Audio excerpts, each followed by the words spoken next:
big component of understanding the cognitive structure of human beings is to understand the Piagetian stages that everybody goes through from birth up until adulthood. Piagetian stages are named after their original discoverer, Jean Piaget, a Swiss psychologist from the 1930s. Piaget reasoned that you could understand the way in which children make mistakes and correct those mistakes over time as a process by which you could understand the cognitive structure of children throughout those developmental years. It turns out that this was actually a very good process for understanding the way in which cognitive structure was developed. And so in research conducted from the 1930s up through the 1960s, Piaget developed a set of 4 stages that he proposed children go through. Those 4 stages are shown here. Now, of these stages, starting in the 1970s, the work had become popularized in the field of development, and much more cross-cultural work started to take place at about that time. Eventually, it came to the point that developmental psychologists recognized that these stages are universal for human beings across cultures. And this is a very key and important aspect to understand in the field of psychology.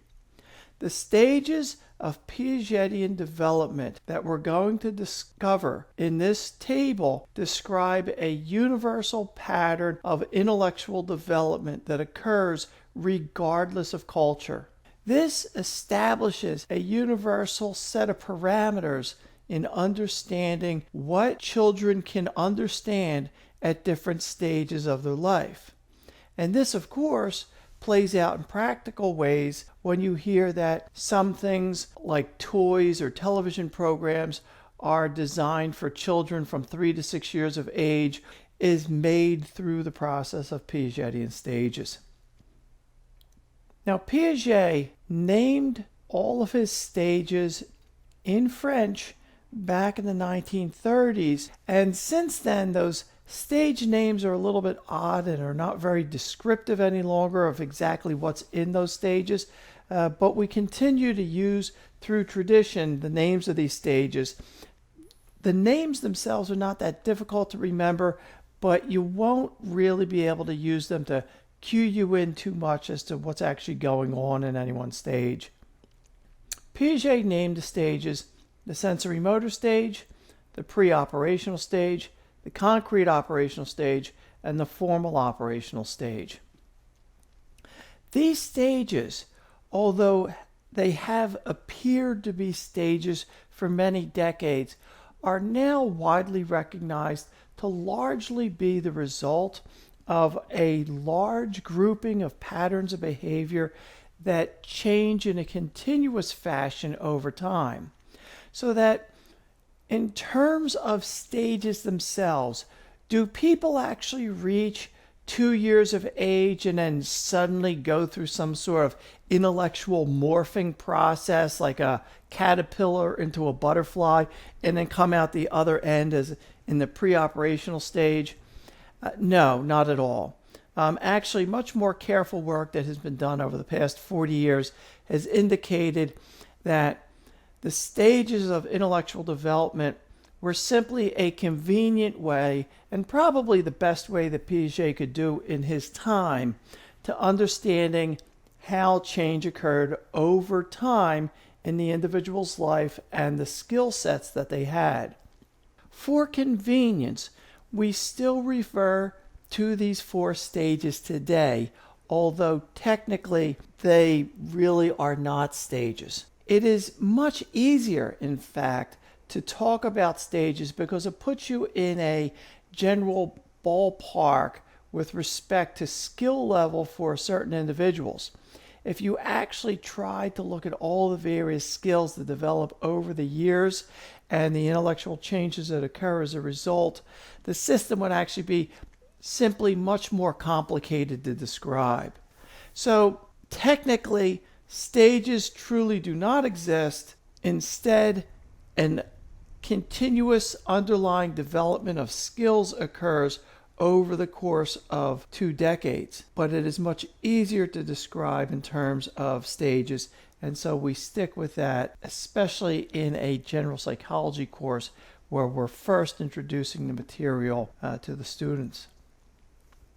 Now, the table you see on the screen has a variety of characteristics that children will show in those various stages, and some general description about what characteristics would be present in each of those stages. These processes are important for a student in general psychology to understand. In fact, most of the questions in the developmental chapter will actually come from questions about Piagetian stages. And the reason why most of the questions from this chapter will come from Piagetian stages is because these stages are universal. You can take an understanding of these and you can fly off to India or Mongolia or Nigeria or Russia, and you'll wind up seeing the same stages regardless. And in fact, if you care to engage yourself in history, you can actually go backwards in historical records and look for descriptions of children at different age ranges, and you should see, as has been done in research, work that establishes that these Piagetian stages have actually been around for a very long time, and that it's not some recent 20th century development. The first stage is called the sensorimotor stage.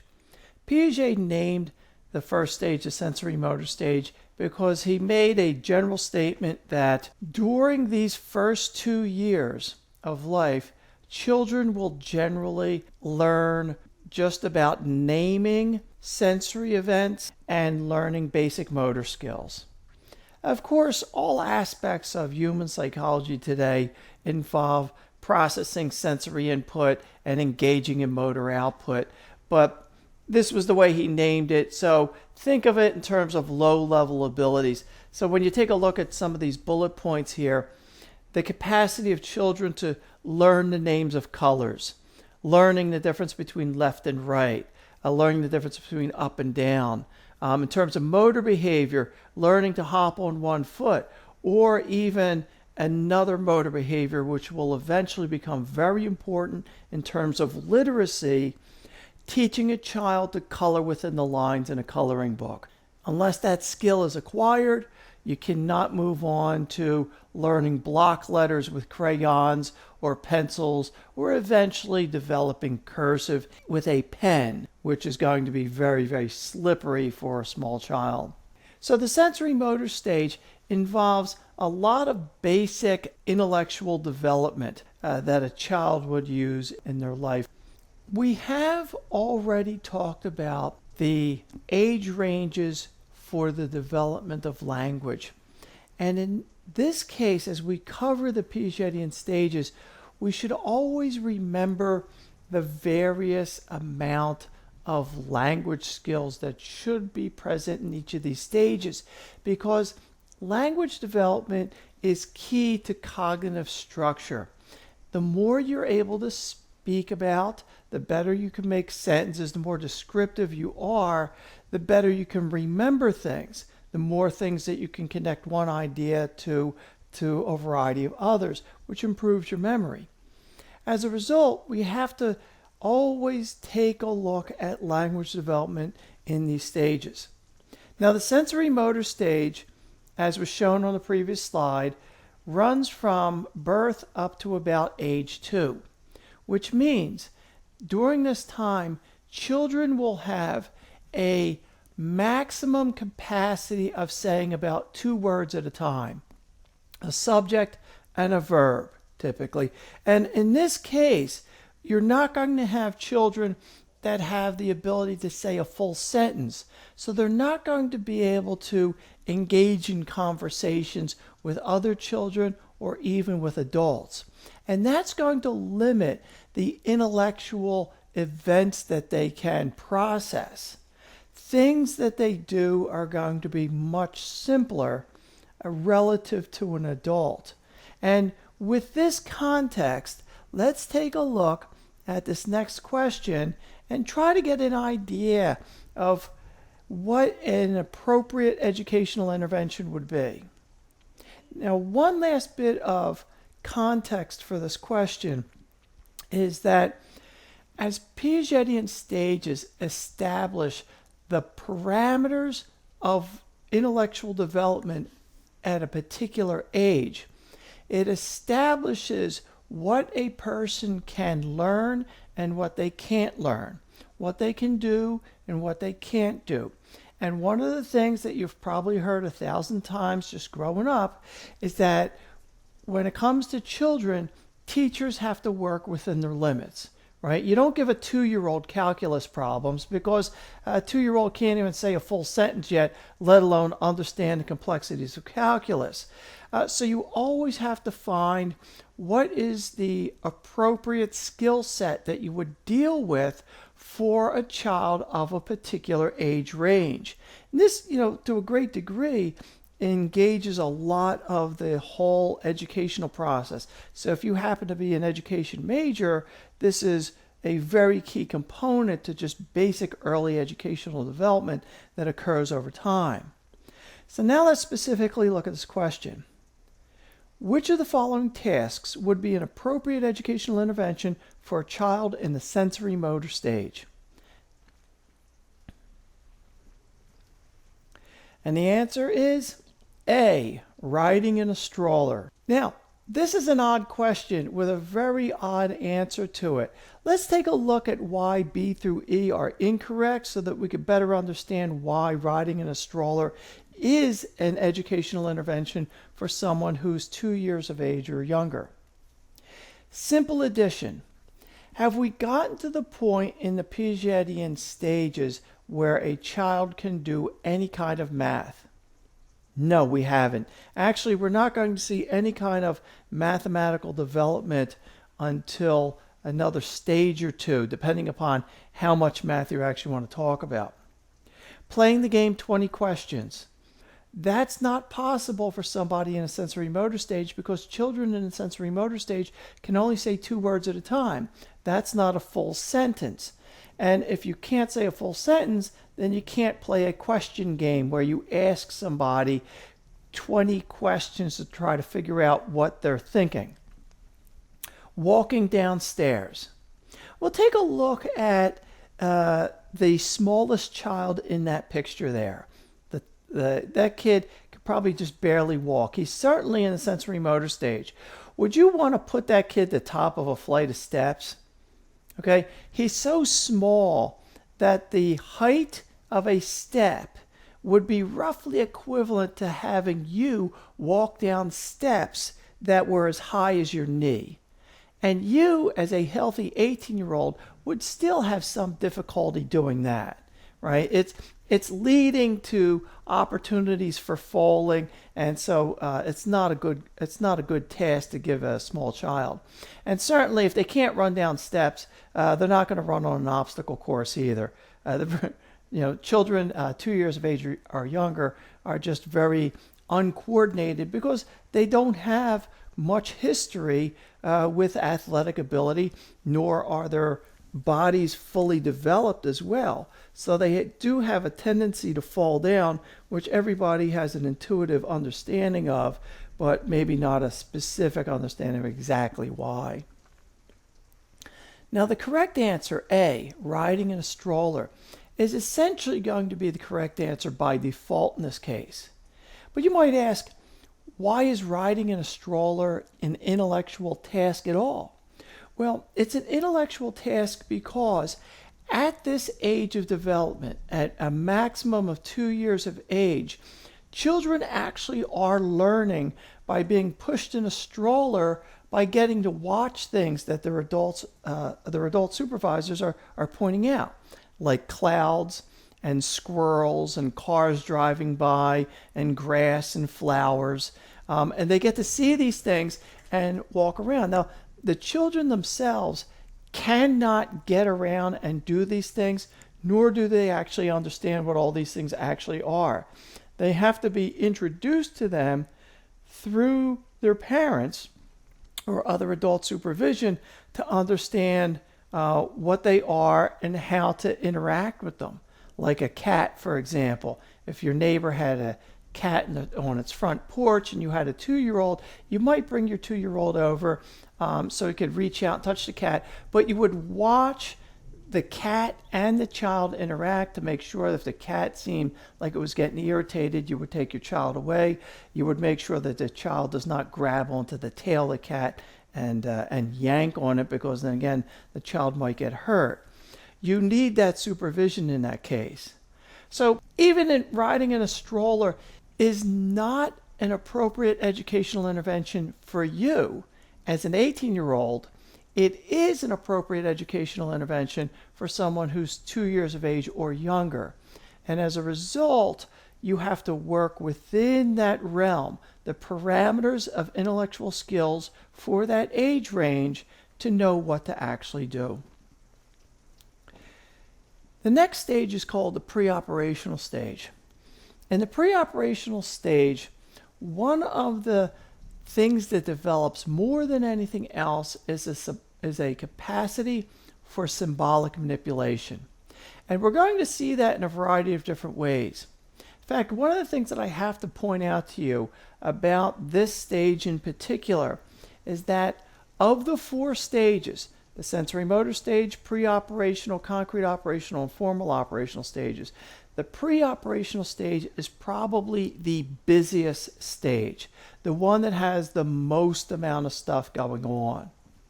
And it's an important thing to keep in mind because there's a lot in here on this slide, and all of it needs to be remembered to fully understand how children behave in this time period.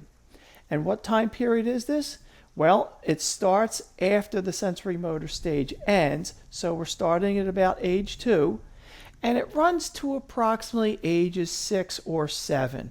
And again, as I mentioned, these are not metamorphoses that children go through, and you don't hit it on a particular day of your life. It occurs over time, partly based on biology, partly based upon environmental interventions, how much formal education you're getting from your parents, and so there's a variation across children about when they'll actually finish this stage. But ages 2 to about 6 or 7 is a perfectly reasonable estimate. Now, one of the most basic things that you see in terms of the preoperational stage from about age 2 to 6 or 7 is language development. That certainly fits with the stage of language learning that we talked about before, because now we're actually in the final stage of language development. The previous stages that I gave you were 1 year of age, 1 word at a time, 2 years of age, 2 words at a time, 3 years of age, 3 or more words at a time.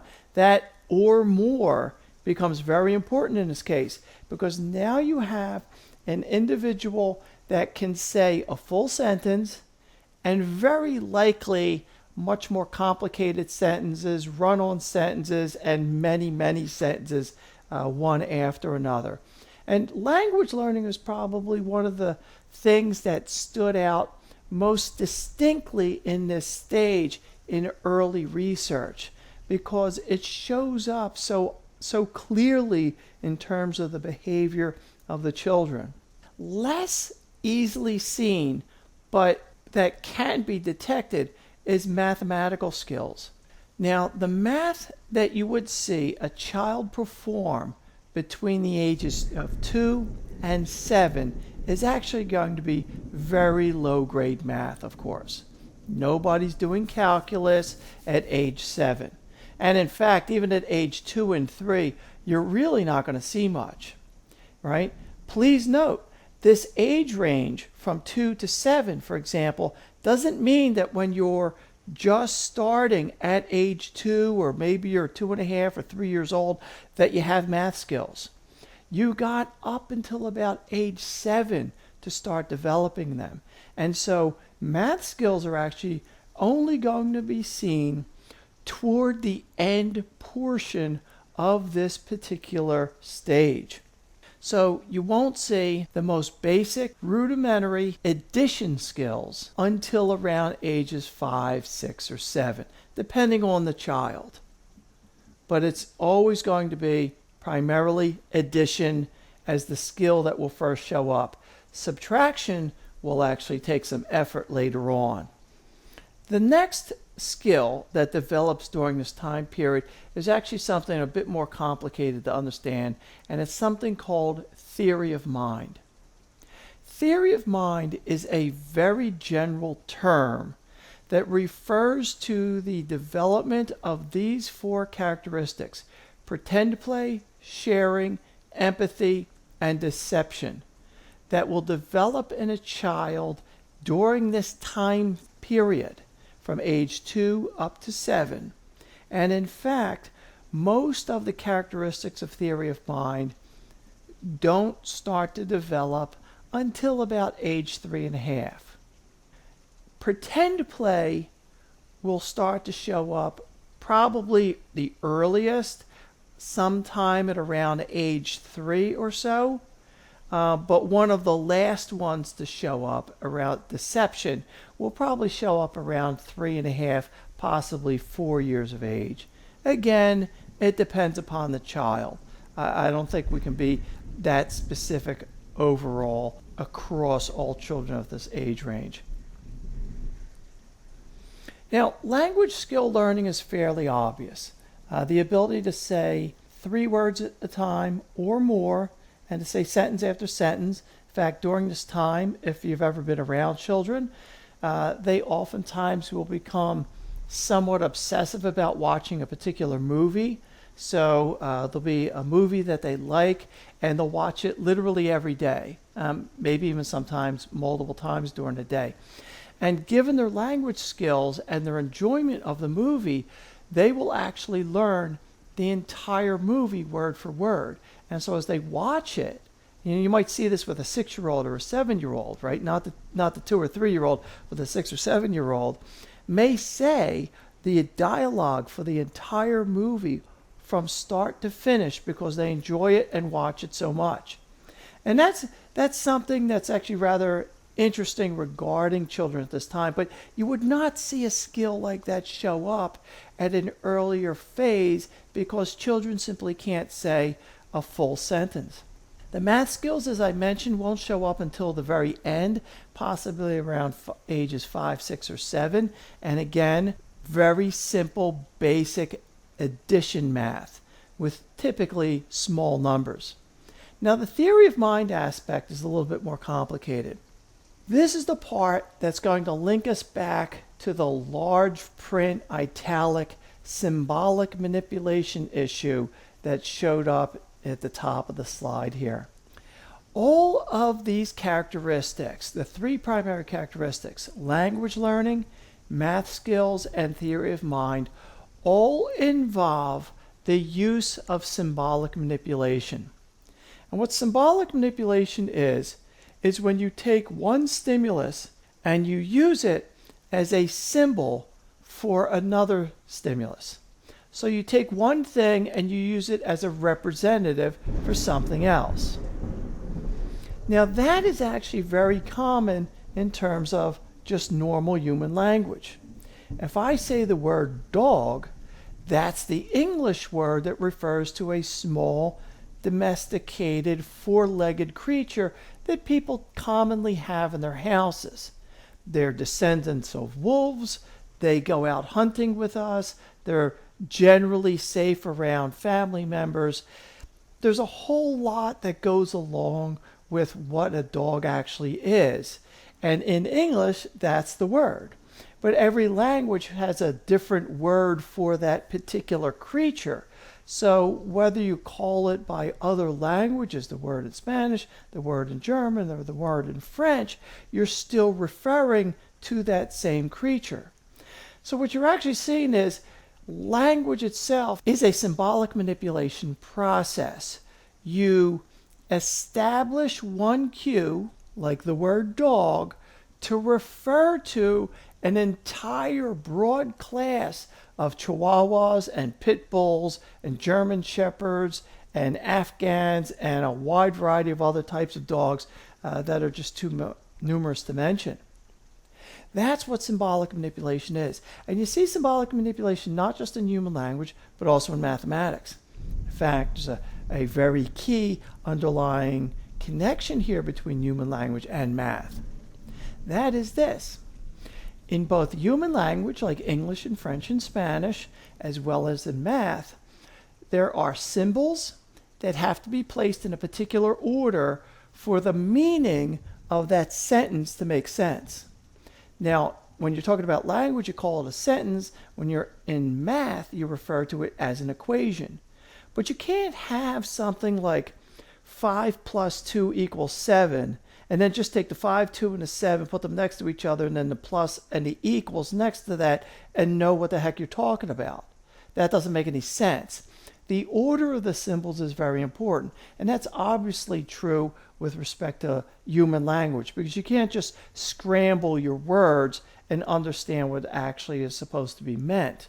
You have to place the words in a particular order. So again, the symbols in math, like the 5, refers to 5 things. It doesn't say 5 of what? 5 ostriches, 5 houses, 5 moons. There's a 5 is just a general number. It doesn't say what they actually are. It's an abstraction. And that symbol for 5 refers to 5 of anything. There could be 5 different things. It's just 5 items, 5 completely separate items. But it's a symbolic process, as is plus, the plus sign or the equal sign. It's putting a cross between two numbers doesn't magically make the numbers get added. It's an indication to you as a human being that you have to perform an operation by adding those things together. That's a symbolic process. Now, I go through this with language and math in great detail because the same thing in a much more abstracted form is going to take place in theory of mind, the third primary category that's developing in this pre-operational stage. The first one, pretend play. Pretend play is probably one of the earliest aspects of development that occur during this time. It may occur sometime around age 2, but probably is present by around age 3. Pretend play is simply when you take objects like you see this child in the image here and use them as symbols or representatives of other types of things. So this child's wearing a towel around his shoulders as a cape.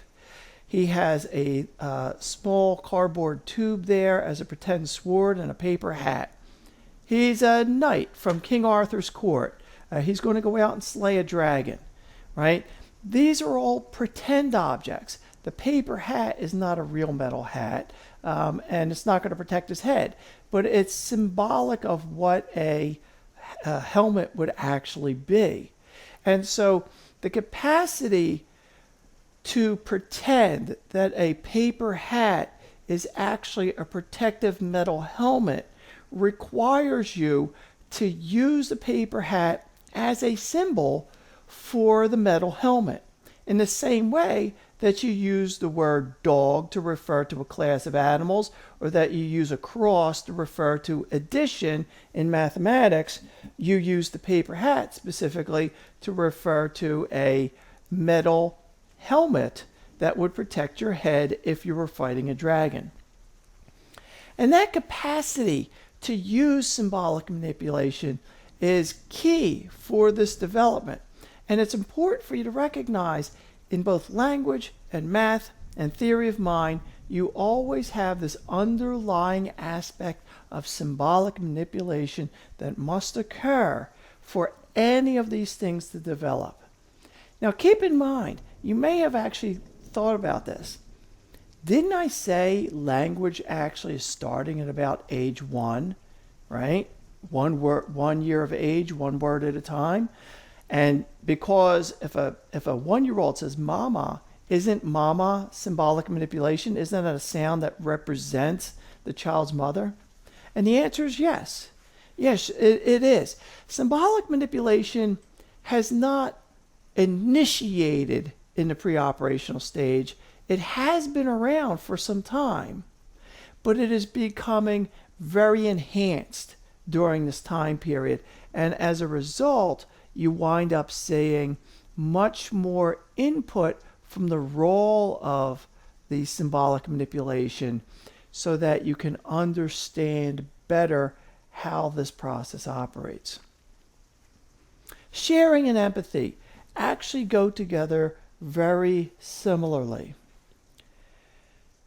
Sharing is a process that occurs typically because if one child has a bag of M&Ms and another child does not, the child that has the candy may share with the other child because they see the other child is sad because they don't have candy.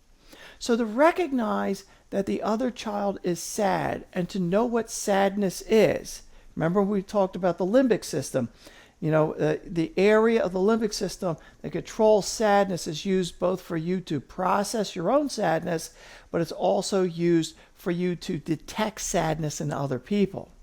And so when you're about 3 to 4 years of age, you will come to recognize that other people are experiencing emotional states that you yourself have felt, and that will elicit somewhat of an empathetic response. You will feel the other person's sadness. Okay? And I know that's a very general way to say it, but what's happening specifically is you detect sadness in another person, and so you naturally feel sadness yourself because you're using that same area that processes sadness in your limbic system. When you see other people happy, you feel happy. When you see other people sad, you feel sad. That's normal human behavior. And in this case, it starts to become expressed more during this preoperational stage. And so sharing and empathy oftentimes go together.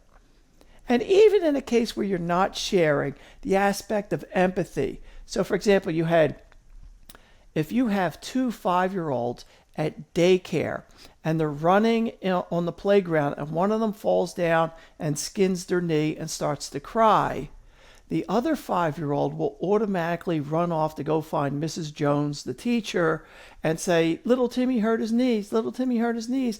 And they'll bring the teacher out because they're recognizing how much it hurts when you skin your knees because they've done that themselves. And so they would just automatically try to get help so that this child's pain will actually be taken care of. One of the ones that's often found to be very interesting, and actually I think quite a surprise to many students in a general psychology class, is that deception develops as a result of symbolic manipulation. Deception specifically is related to an intention on one person's part to confuse or misdirect somebody else for your own benefit. And so let's say that we're all going to go to an Easter egg hunt. And I saw one of the adults hiding a lot of candy underneath one of the trees in the backyard. So what I do is I turn around as a 5-year-old and I tell my friend, I think he put the candy over by the fence. So when my friend runs off to the fence to go find the candy, which I know is there's no candy there, it's actually under the tree, I could run off to the tree and gather up all the candy for myself. That's purposeful deception. That requires that I recognize that other people have thoughts that are actually somewhat different than mine, right? That not everybody thinks the same. And so I can control another person's thoughts, lead them to believe certain things for my own benefit. And that generally starts to occur at about age 3.5. So these processes, language learning, math skills, and theory of mind, are very important, very busy processes that have at their core the process of symbolic manipulation to be able to pass through. But as the symbolic manipulation process becomes enhanced in these children from ages 2 up to about 6 or 7, you'll actually see a very big difference in their intellectual skill set. So along these lines, let's take a look at this question, which is combining now a couple of things that we've talked about already. When might a child first string these words together? Do you feel okay? Okay, when might a child first string these words together? Do you feel okay? The answer is C, 3 years old. And the answer is C, 3 years old, for 2 reasons. 1, language development. When can a child string together a sentence of 3 or more words? Age 3. So to say, do you feel okay, which is a 4-word sentence, you have to be about 3 years of age or older. Secondly, what does that sentence say? It's asking you if you feel okay, which is expressing empathy. And empathy is part of theory of mind, which doesn't occur until about age 3.5 or so. So there's 2 reasons why you can use the comment that was said in the actual words and then the meaning of the sentence to determine that it was probably a 3-year-old, minimally, who made that sentence. Now, along these lines, let's take a look at the very end of this stage, at something called conservation. Jean Piaget, in one of his early studies of children back in the 1940s, had established that small children do not understand volume very well. In fact, they seem to learn length first, and then sometime afterward pull length in 3 dimensions together to understand volume.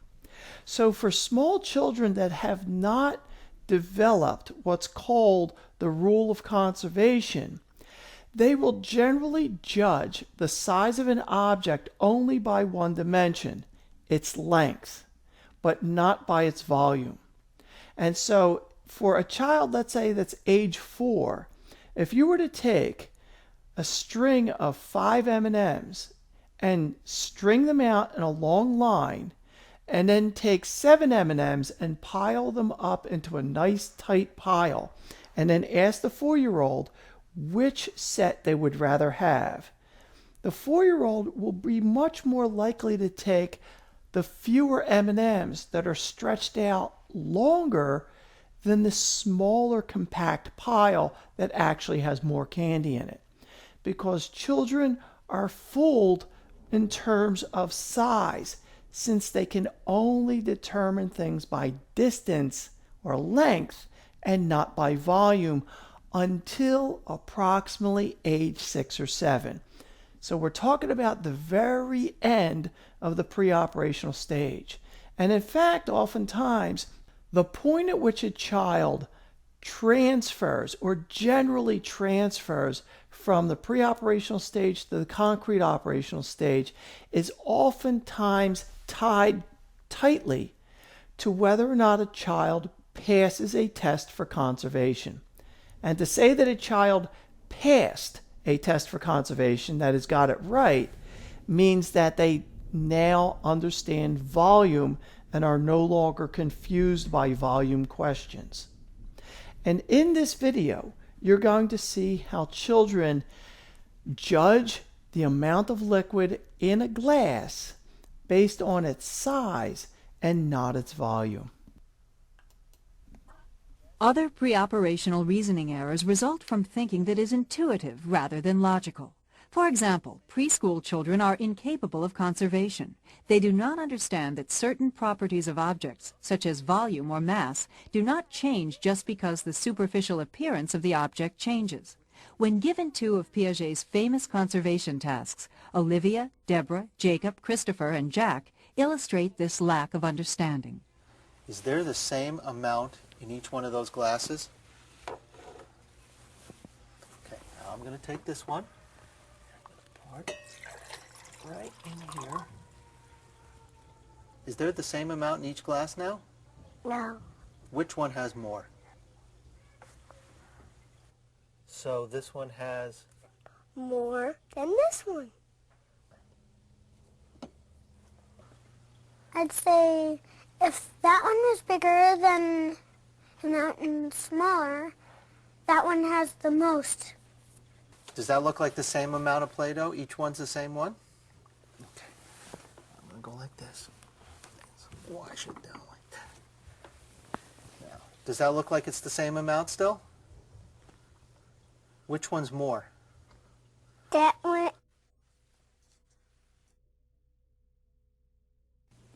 That one. Yep, this one. This one. Pre-operational children are not only tied to their perceptions, they are also unable to decenter their thinking or think about more than one aspect of a problem at a time. Their thinking also shows what Piaget called irreversibility. They are unable to reverse or mentally undo an action. The following responses to the question, why do they no longer have the same amount, illustrate these limitations in pre-operational thinking. Deborah, age 3. Because it's tall. Christopher, age 4.5. Because this one's higher than this one. Jack, age 5. Because this one's low and this one's tall. Olivia, age 3. That one is up, that one is down. Deborah, age 3. Because it's squish. Jacob, age 4. Because you smush that one down and that one and not that one. That one has the most. As children move into the concrete operational stage of middle childhood, they are no longer fooled by appearances. Now, one of the last things about conservation that I'll give you as a mnemonic to remember what it actually means. Piaget borrowed the term conservation from the field of physics in terms of the conservation of matter and energy. From Piaget's standpoint, the children were treating the movement of liquid from one size glass to another size glass as though there could just magically be more stuff or less stuff as it changed from container to container. And so once a child recognized that the volume remained the same, he referred to it as conservation. Again, borrowing that term from the field of physics. Moving to the next stage, we start with the concrete operational stage. And the concrete operational stage is the point generally at which school begins. At about age 6 or 7 or so, depending upon your birth date and the school district you're in, you will probably have reached a point where you've gotten through all of the aspects of language, math, and theory of mind development, the development of the capacity for conservation, and you're now in the concrete operational stage. Now, the concrete operational stage was originally used as the starting point for formal schooling.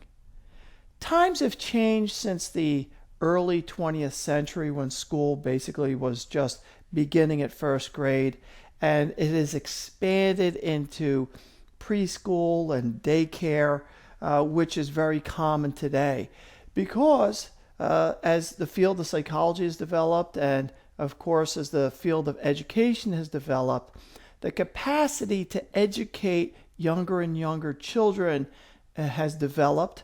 Piagetian stages have been key in understanding the parameters of intellectual development for these younger children.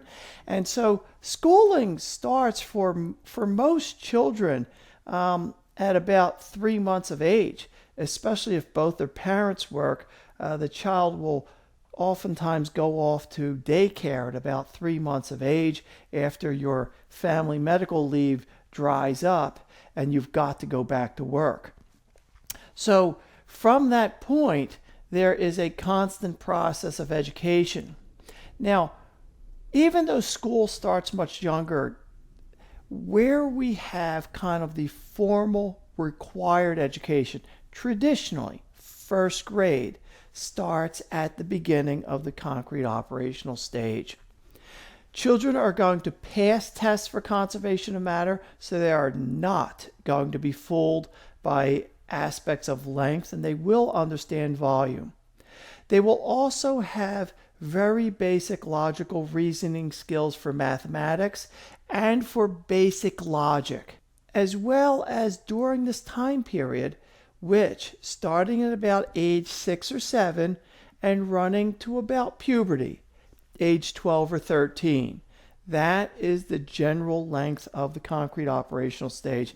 So we can just say age 6 to age 12. Now, in the concrete operational stage, school begins. And as school begins, children have to learn to sit in a desk and pay attention to a teacher and perform group tasks and learn how to write and do a variety of other basic, straightforward educational tasks. Under these circumstances, children are going to have some basic logical reasoning skills. Now, the teachers don't initially teach it to them. They come into the classroom with some basic logical reasoning skills. The teacher will then build upon what they have so that they become better and better able to do math or other kinds of logical sequences.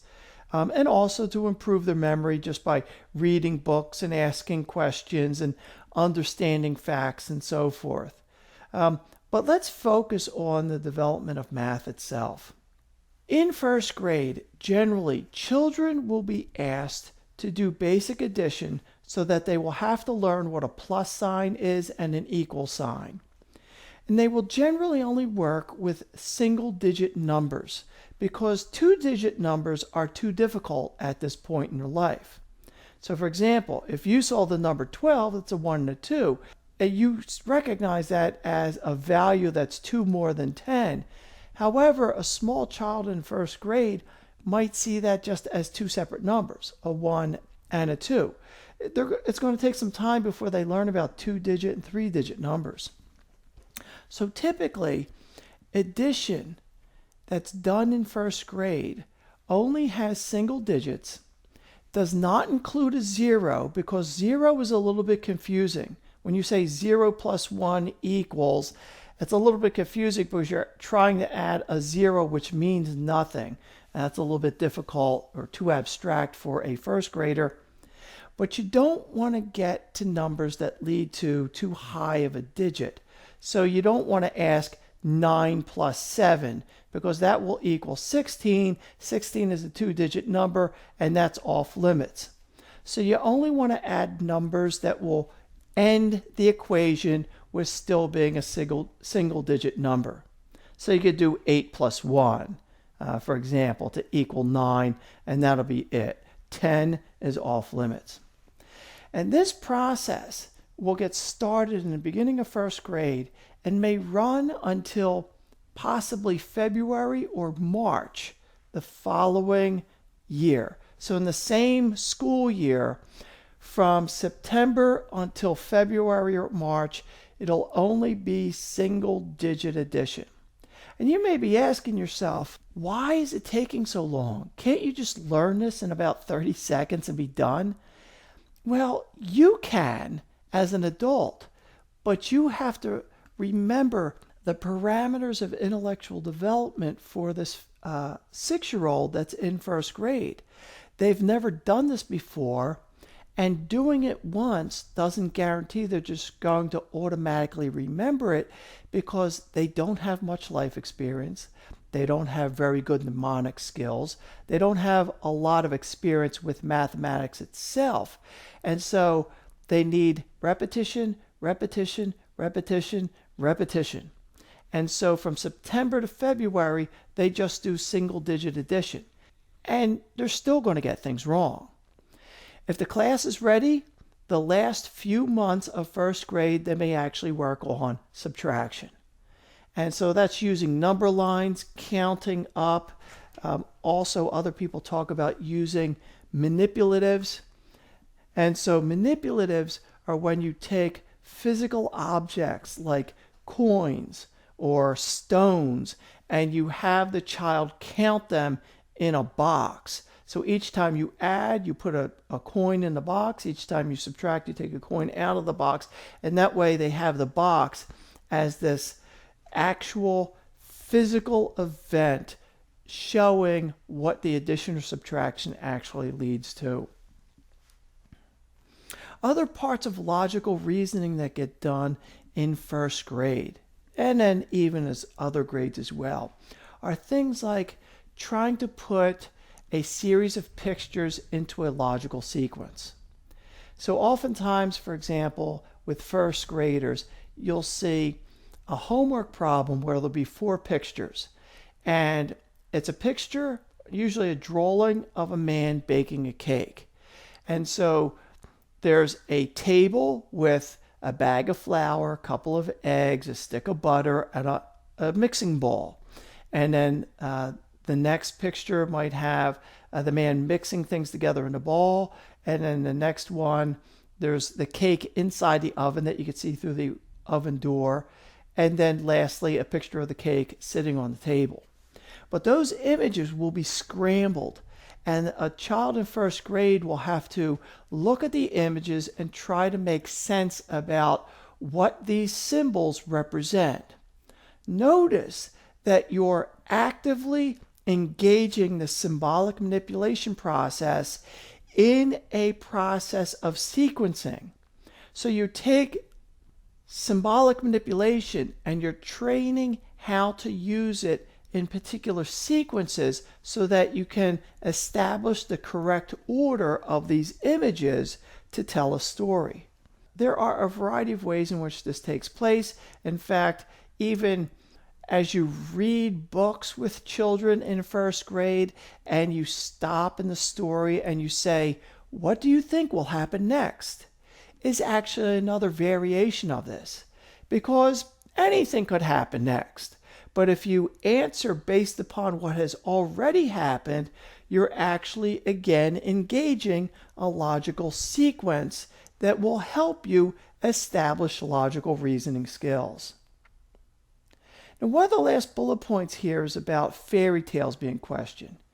Issues about whether or not there's an Easter bunny or a Santa Claus, or, is there really a tooth fairy? I mean, why does some magical creature want dead bones and leave coins for it?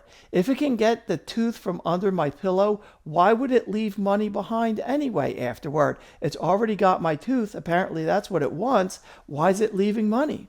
And if it's a tiny little creature, how does it carry something like a quarter or, I don't know, probably a $5 bill at this point for children when they lose a tooth?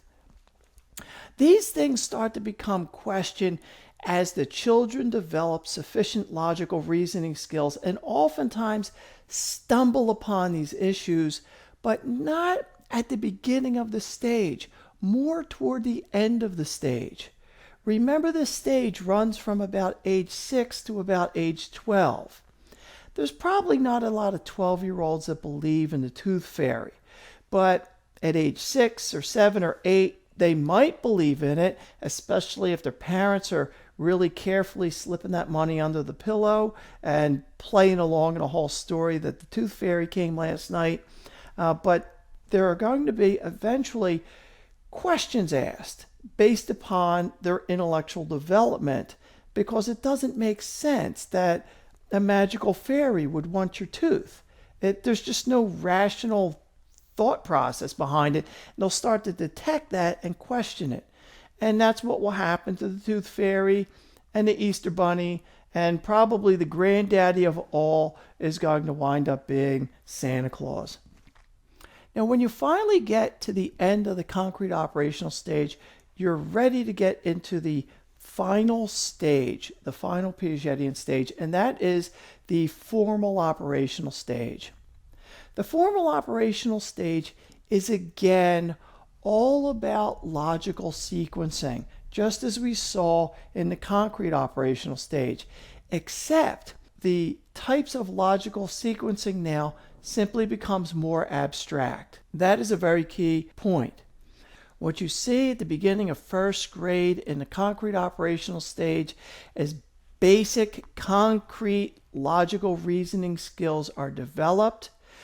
Over time, those skills become more abstract, more generalized, and in the final stage, the formal operational stage, they're going to become ultimately abstracted. And this is kind of giving you a real taste of what's actually happening intellectually to a human being as they develop over time. There is a greater and greater capacity to think in an abstract fashion. And the greater capacity that you can think in an abstract fashion, generally, the greater intellectual skill you oftentimes have. It's not the key component to all of intellectual development, but it most certainly is a strong component overall of intellectual development in human beings. Abstract reasoning skills are extremely important. Let's see what happens in the formal operational stage.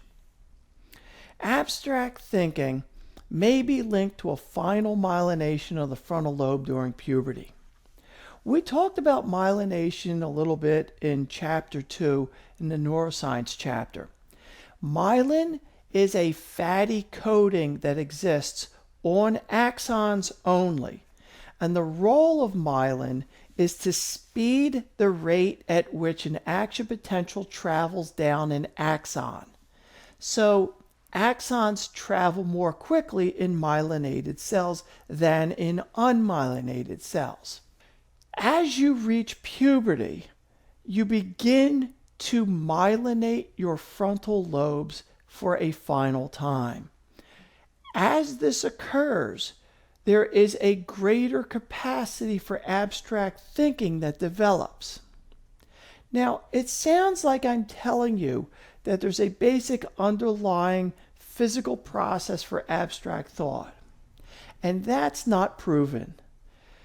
At the current time, what we have is a very strong correlation between abstract reasoning and the myelination of the brain. But we do not have a direct cause and effect link between the two.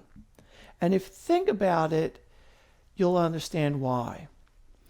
To do a true experiment would require that you do some sort of biological manipulation that changes, either increases or decreases the myelination of the frontal lobe in 12-year-olds. That clearly should sound unethical to you. And as a result, you cannot do a direct manipulation in this case. So we have a strong correlation, but not necessarily a direct cause and effect understanding. So this is, again, one of those things you should put in the back of your head if you're a psychology student, because maybe sometime during your career, a final answer derived from genetics or some later technology that simply doesn't exist yet will answer this question. As reasoning becomes more abstracted, one of the things that we have not really talked about is the development of moral reasoning in these earlier stages of life starts to become more flexible as well. If I take a side trip here and talk about the development of moral reasoning that you'll see in the textbook, one of the basic aspects of moral reasoning that you see in children is that up to about age 6, generally children treat what is right and what is wrong synonymous with whether or not they get in trouble or whether or not they don't get in trouble. If you do something and you don't get in trouble, then it was right. If you do something and you get in trouble, then it was wrong. And that's the very limited understanding of morality for a child up to about age 6. From about age 6 to age 12, note that these stages are not exactly matching Piagetian stages, but there's a little bit of overlap between them. From 6 to 12 sounds very much like the concrete operational stage. You see a very strong aspect of rule following. During this period, children will learn a rule about what is right and what is wrong, and then they will just stick to it in a very black and white process. So if you tell a child, stealing is always wrong, and they learn that rule, and then you present to them a question like this. There's a zombie apocalypse. Everybody around you is dead, but the people that had lived next door to you have a house filled with food because they prepared for the apocalypse. Can you bust their window, go in their house, and take their food now that they're all dead? And for a child between 6 to 12, you're actually more likely to get an answer of no. You can't do that because that's stealing. Stealing is always wrong, and therefore you and your family will just have to starve to death because stealing is worse than that. And of course, you're probably laughing at this point as an 18-year-old because if the family next door is dead and there's a zombie apocalypse and there's lots of food over there, you're going to bust a window and go take it. It's much worse to let your family die than it is to steal food from people that don't exist anymore. But that's how you think as an adult. You're already in the formal operational stage. I'm comparing that type of thinking in the formal operational stage where you're much more flexible with individuals in the earlier stage of development from age 6 to 12 in terms of their morality development. So what you tend to see as I've been talking about the development of abstracted logical reasoning skills that have been occurring since age 6 up to the current point in the formal operational stage, you wind up with an individual that will flex what is the top priority. Sometimes the priority is not stealing. In other cases, the priority is not dying. You have to judge what's more important, not stealing or not dying.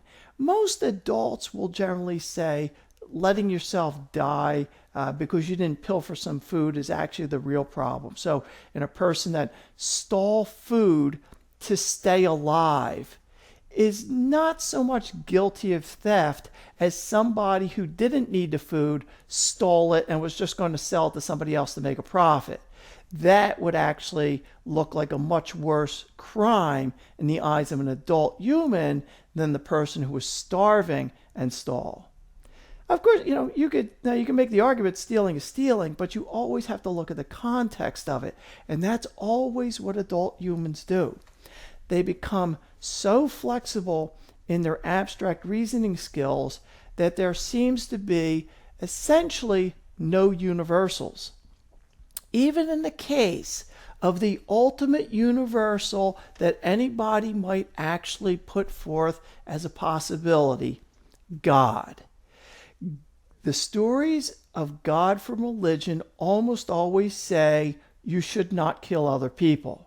But then every single society that has that religion in it says, well, okay, somebody attacked you and your family and you had to defend yourself. It's unfortunate, but you could do it. There was a war, so then you had to fight, so then you killed people.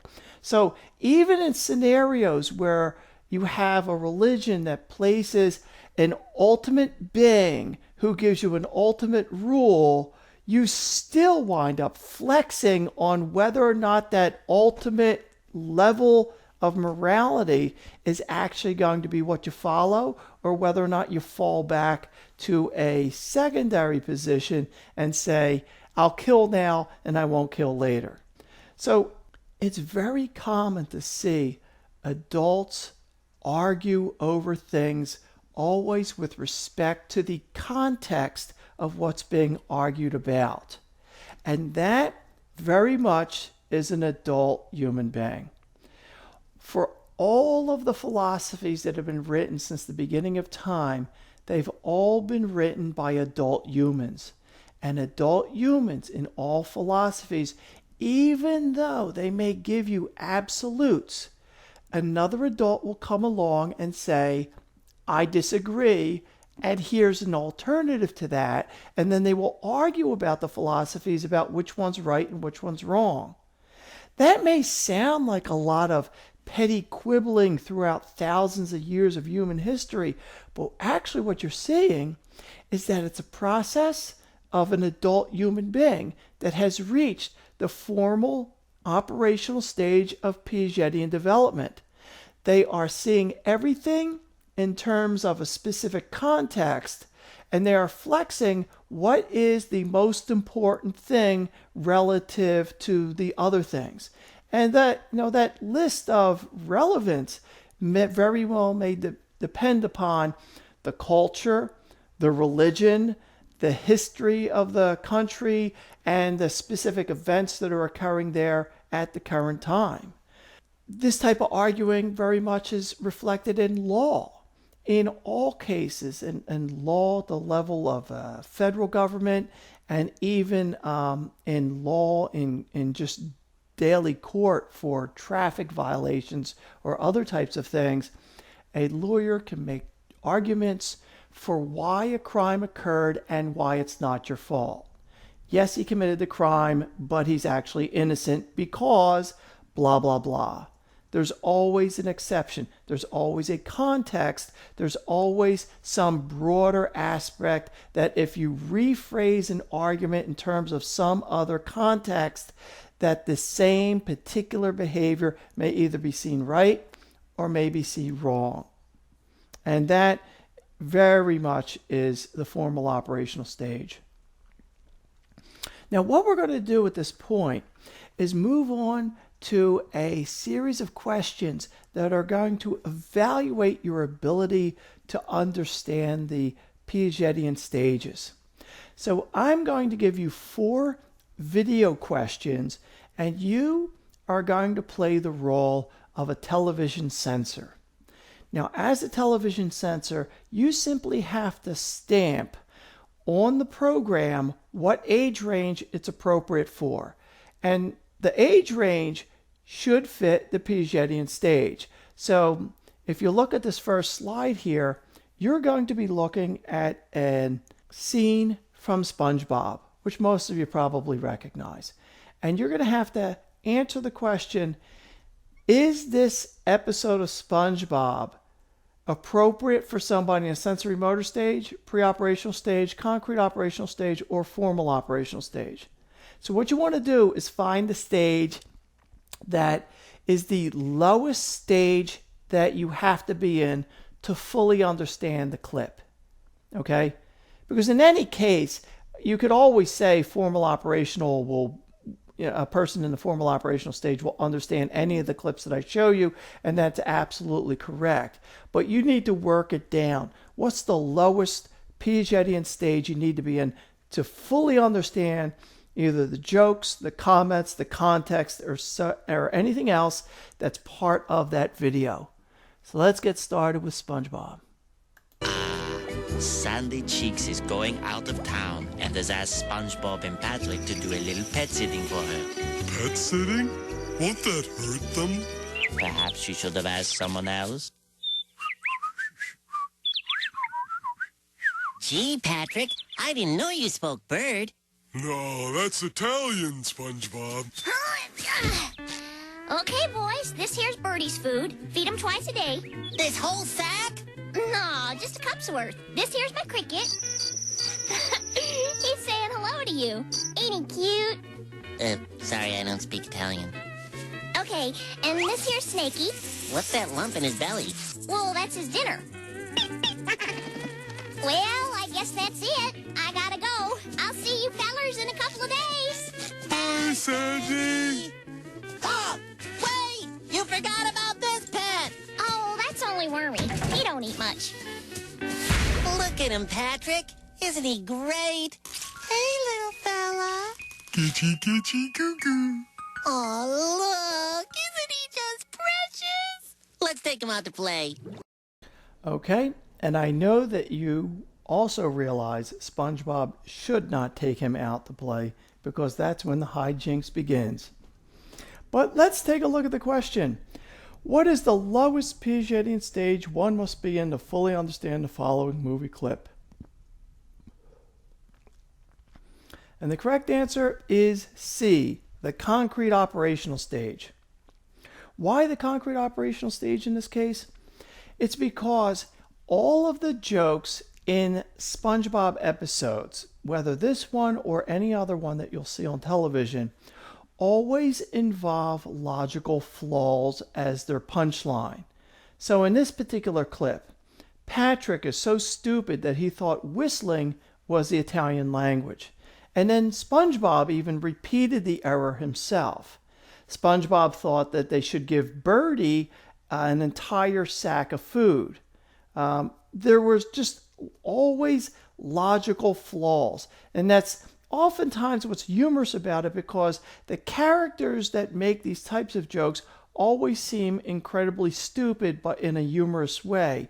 So you can't understand the logical flaws unless you've actually acquired a capacity for logical thought. You will not see that in the sensorimotor stage, and you will not see that in the pre-operational stage. You have to be somewhere probably toward the end of the concrete operational stage to fully understand why the comments made in the cartoon are actually humorous. Now let's take a look at this clip and find out where we're going there.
So let's answer the question. What is the lowest Piagetian stage one must be in to fully understand the following movie clip? And the correct answer there is the sensorimotor stage. Any children's video designed which has no language in it whatsoever is a guaranteed video made for children who are 2 or less years of age. And that's because of language development. If a child cannot say a full sentence, then that child cannot understand a conversation. As a result, people that have developed entertainment for small children have eliminated language completely for the youngest ages because it's simply not relevant. So they show cute images of the bubble monkey here, and they play soft classical music, which makes the parents happy because, of course, they're the ones that are buying this stuff for the children. They could play popular music if they wanted to. It just really wouldn't matter. But the classical music would sell better. But the fact that there's no language is really kind of the real characteristic that establishes this was designed for a young child that's 2 years of age or younger. Let's move on to the next one. Hey, look at that, Second Life. Wow, that's pretty cool. You know, we didn't have anything like that when I was a kid. We had Outside. Your mom tells me you can meet girls in there. Yeah, you can meet tons of girls. Tons. You ever meet one? No. Well, there's one girl that I really like at school. Her name's Danielle, but we're never in world at the same time, so... Okay. Tommy, listen to me, okay? Hear me out. If there's ever a girl that you meet in This world. Maybe you could bring her over to the house. You can come to your room. You guys can study, talk. I can't invite a girl over here. Why not? What if she expects me to, you know, tap it?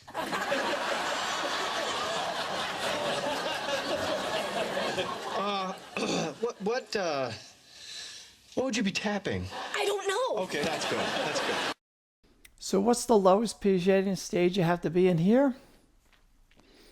The correct answer is, of course, D, formal operational. And the one thing that really cues that in was that final joke about tapping it.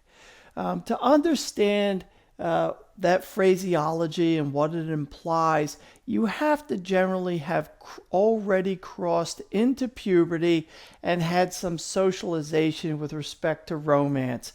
And as a result, those terms would actually start to make sense. Prior to that point, in the concrete operational stage, certainly the pre-operational, and forget about the sensory motor, there's no aspect in this case that engages any kind of sexuality. And so the formal operational stage is a slam dunk in this case. And we got one more video to watch. Let's see how well you do here. Oh, clapping and singing at the same time is fun. Yeah, learning new songs is fun too. Elmo wants to learn a new song right now. How can Elmo do that?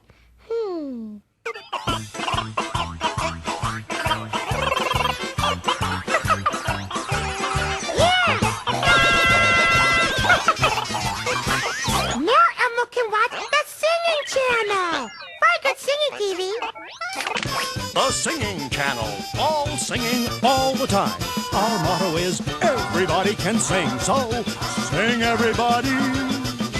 Hello everybody. Are you ready to learn a new song? Well, dust off your tonsils, because today's new song is The Itsy Bitsy Spider. First, we pretend our hands are the spider, like this. Very good. Okay, now sing what I sing and do what I do. Ha! Music, maestro. The itsy bitsy spider went up the water spout.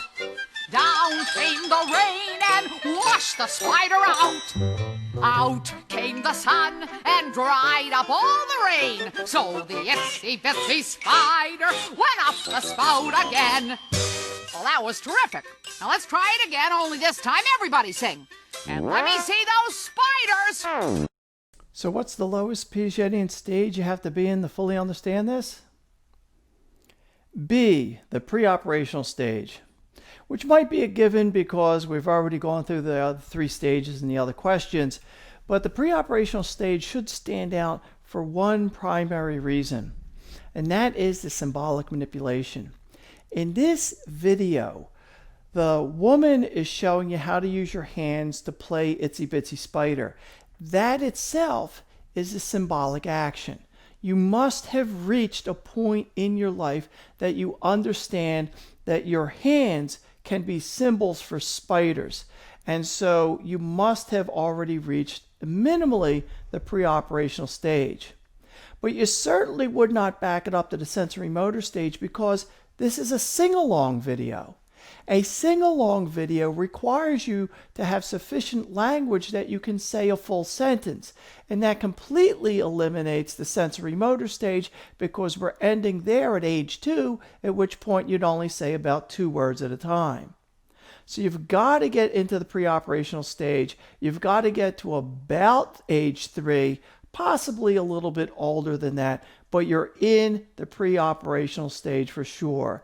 It's not necessary to make it to the concrete operational stage because there we just start to see more logical reasoning skills being applied, and there's no logic issue in this particular video.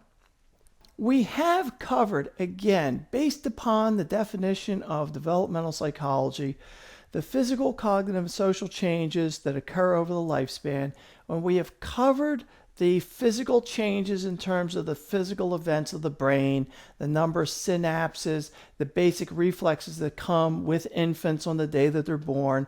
We spent most of our time covering the cognitive aspects that led us through a wide range of things, in particular the Piagetian stages, which, remember, are a universal set of stages that all human beings go through regardless of culture, and apparently have been around for a very long time, literally probably thousands of years at this point. We now get into the final aspect, the social development component. Now, in terms of social development, there's a lot more that engages culture in this case, because the manner in which children interact with each other are partly determined by cultural standards, and so the breadth of activities will actually change quite a bit. Whether or not males and females are kept separate or forced together, how you greet each other, what is an appropriate play activity for a child, and so forth, all get influenced by culture. But we can talk about these things in a more general sense with respect to the social development aspects. Things that have to be evaluated over time are things like, when did language training begin? In most cases, language has been around since the day the child was born and the parents were picking the baby up and talking to it. Even though it didn't understand it, language was actually there. And in some rare cases, there are instances of neglect or even feral children that you hear about, where there'll be an argument that literally wolves or some other wild creature raised a human child out in the wilderness. Under those circumstances, there may not be any language development in the case of human neglect, and certainly in the case of a feral child. So if language develops later in life, so for example, if the individual's 15 years old before they're actually taught how to speak, then they will never learn very good language skills, simply because they will have gotten to a point in their life where the degree of neuroplasticity would have reduced sufficiently that they will not be able to build up the circuitry in their language center to develop full language. If you back it up to age 10, their language will probably be delayed and less good than most other people. If you back it up to age 5, for example, a child that has never learned any language until about age 5 very well may develop normal language skills. But in cases of severe neglect, though, they may have some emotional problems, even as adults, as a result. From not learning basic human attachment at an early age, they may have simply learned different skills which are now settled into their nervous system, which they cannot eliminate, or at least I should say eliminate with our current technology. And therefore they very well may have these strange attributes that will never go away. Again, remember this as a technological issue. You may be the person someday, 20 years from now, that develops the way to fix that issue. But today, you currently have it. So was the child socialized well? Was there abuse or neglect? How did brain plasticity influence the above issues? These are all aspects that are actually very relevant with respect to social development, and the way in which it would play itself out really, as I said, takes place in a very wide range of things. But there's a number of different things to very carefully consider. When did language begin? Was schooling engaged? Was the child socialized well? Was there abuse or neglect? One of the aspects that we talk about in behavioral science in general is something called a critical period. A critical period is a period during which some learning must occur or a skill will not develop. And that very much is just like language that I had mentioned earlier. If language is not learned at an early enough age, then it will always be corrupted and in fact may not develop very well at all. So the term critical period was originally the term used to apply to animals in research that was establishing what was referred to as instinct developing in other creatures. So in ducklings and other types of creatures, there are some forms of learning that must occur at certain points in their life that establish a pattern of behavior that is normal for that species. Now, when you look for critical periods in human beings, you don't find them as distinctly as you do in other creatures. But that's generally the case because human beings tend to be much more variable with respect to their behavior. Human beings tend to be much more flexible with respect to their processes of development and so forth relative to other creatures. As a result, the term critical period is not actually used for human beings. It's used for animals. With respect to humans, the term sensitive period is used. Sensitive period simply refers to a critical period that has a wider range of possibilities in it. Because humans tend to be more flexible than other creatures, the term critical period is not used and sensitive period is used instead. And that concludes the developmental chapter.